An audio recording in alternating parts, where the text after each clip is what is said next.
Hi everyone. This week we will be learning about campaigns and elections in Texas. The learning objectives for this chapter describe political campaigns in Texas, including the use of consultants and the role of money, explain the election process in Texas, discuss ballot forms and ballot access, discuss primary elections, and explain special elections. Campaigns. Considerable changes to campaign activity in Texas are part of a national trend.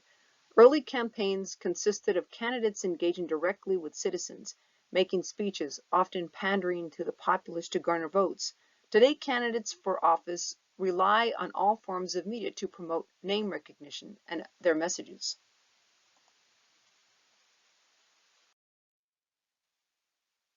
The role of the media in campaigns and elections. Political rallies are still held, but they are media events in which candidates strive to convey a favorable image to the public. Heavy media coverage can have disadvantages. For example, Clayton Williams was once caught by the media saying, "It's like rape. When it's inevitable, relax and enjoy it." And I recall that campaign election.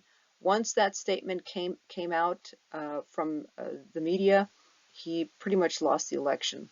And he was challenging Ann Richards at the time. Campaign events gain attention and free media coverage, but free media coverage attention is never enough. Candidates must purchase time on television and radio and space in the newspaper. The use of professional consultants is common in almost all races. These consultants use a variety of techniques: public opinion polls that measure voter reaction to issues. Focus groups are of average citizens and they are asked to react to issues or words. Consultants also help design written and visual advertisements and package the candidate to voters.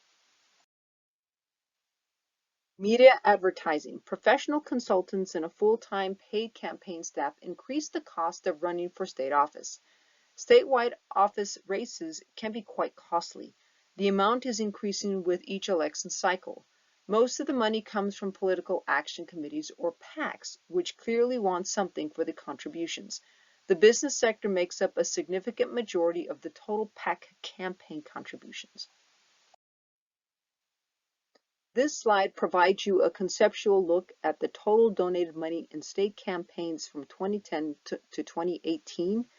It looks at itemized contributions, total candidates to the parties, total to Democrats and total to Republicans, and you can see that Republicans earn practically twice as much, if not more, than the Democrats. This particular slide provides for you the top 5 candidate total contributions raised in 2018. Of course, looking at the governor, the total contributions were over 20 million. Lieutenant governor was close to 7 million. Attorney general contributions were total 8 million. Land commissioner total 1.5 million, and railroad commissioner about 1.5 million. So there's a lot of money to be had in campaigning for statewide office. Money in campaigns. Money in campaigns has increased dramatically since the Supreme Court Citizen United decision in 2010. Campaign advertising by corporations and labor unions cannot be prohibited or restricted at the federal level.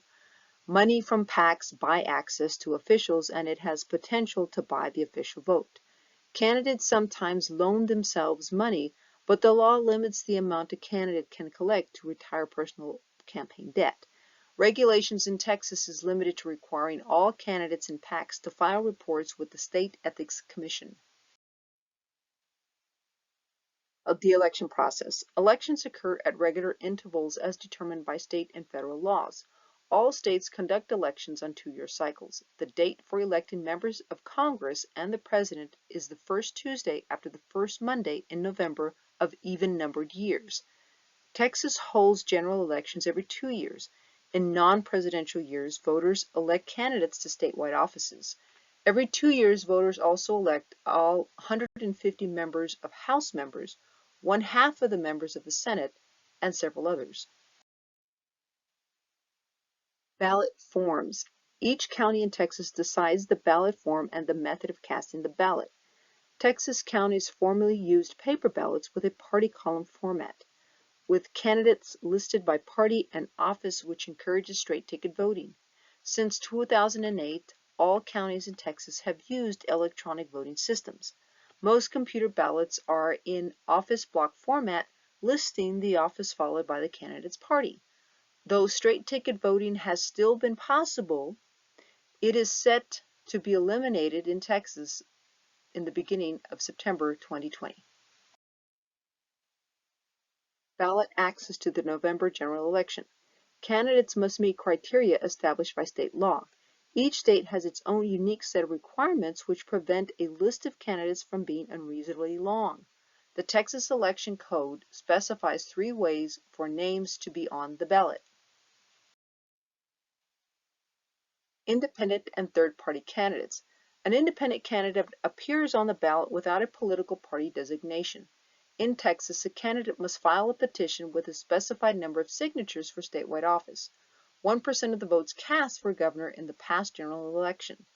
Each petitioner's sign must be a registered voter and must not have participated in the primary of other parties. The sore loser law in Texas is where a person who lost a primary cannot turn around and run as an independent or a minor party candidate. So if you're a Democrat or a Republican and you lose in one of those 2 races, you can't turn around and say, okay, I'm going to run as an independent or a third-party candidate. That would be a violation of the sore loser law. Write-in candidates. These must file their intention before the election. The party caucus. A minor party in Texas is any political organization that receives 5 to 19% of the total votes cast for any statewide election in the past general election. A major party is 20% or more of the total votes. Minor parties must nominate their candidate in a party caucus or a meeting of party members or convention.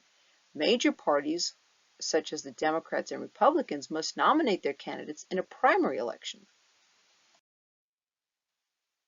The party caucus. Texas has an open primary system which allows the voter to vote in any primary.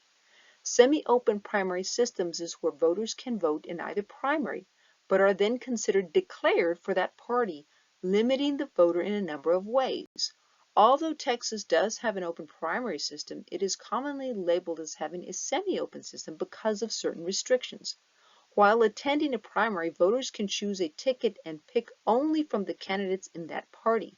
But after the party, voters can cross party lines. So what you'll typically see is a Democrat crossing over during primary election season and voting for the primary Republican and vice versa. And then come a general election, they'll vote for the candidate in the opposite party.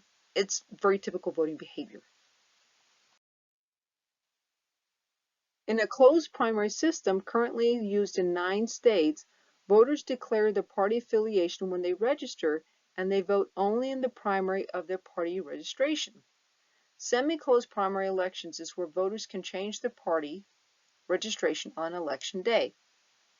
One other form is called a blanket primary system. This is formally used in Alaska, California, and Washington. Voters can switch parties between offices. Blanket primaries were eventually ruled unconstitutional in the year 2000. Political differences between open and closed primary systems. Open primaries allow crossover voting. Voters of one party may vote in the other party's primary. Voters may do so in the hopes of nominating a candidate whose philosophy is similar to their own. A kind of crossover voter occurs in party raiding, an orchestrated effort to nominate a weaker candidate or to split a vote among strong candidates. In 10 states, a runoff primary is required if no candidate receives a major or majority in the first primary. In Texas, voters who voted in the primary of one party may not participate in the runoff party primary of the other. So if you voted in the Republican Party and you know that the Democrats have a primary runoff, you can't turn around and vote in the Democratic Party primary. The administration and finance of primary elections. The Texas Election Code governs primary elections. Persons wanting to file for an office in the primary election must pay a filing fee. Anyone who cannot pay the filing fee can still be placed on the primary ballot by filling a petition. Some candidates file a petition as a campaign tactic, sometimes also paying a fee to play it safe. Although technically primary elections are administered at the local level, the Texas Election Code and Secretary of State ensure rules are followed. Special elections. In Texas, elections may be held in January, May, August, and November, and those in January, May, and August are considered special elections. The most common is selection of city council members and mayoral elections if not held in November, and all school board elections are held in May. Amendments to the state constitution are considered in special elections commonly arranged for in January and August when no other elections are usually held. A third type of special election occurs only when one contest is on the ballot, such as one filling a vacancy due to a death or resignation. The Federal Voting Rights Act. The U.S. Voting Rights Act, aimed at preventing racial discrimination, was passed in 1965. When extended in Texas in 1975, it required pre-clearance by the U.S. Justice Department of all changes in election procedures. The U.S. Supreme Court struck down Section 4 of the Voting Rights Act in Shelby County v. Holder in 2013. Texas immediately implemented voter identification laws, though the court ordered modifications after their implementation for the 2016 election. The other sections of Voting Rights Acts were still in effect. Absentee and early voting. All states allow some form of absentee voting, allowing a person to vote early before the regular election. In most states, persons who will be out of the county on election day may file for absentee voting. In Texas today, anyone can vote absentee or called early voting without restrictions. Early voting begins 17 days before an election and closes 4 days before. Polls are typically open from 7 a.m. to 7 p.m. The changing nature of elections. In the past, social issues were rarely a facet of state and national politics, but this has changed.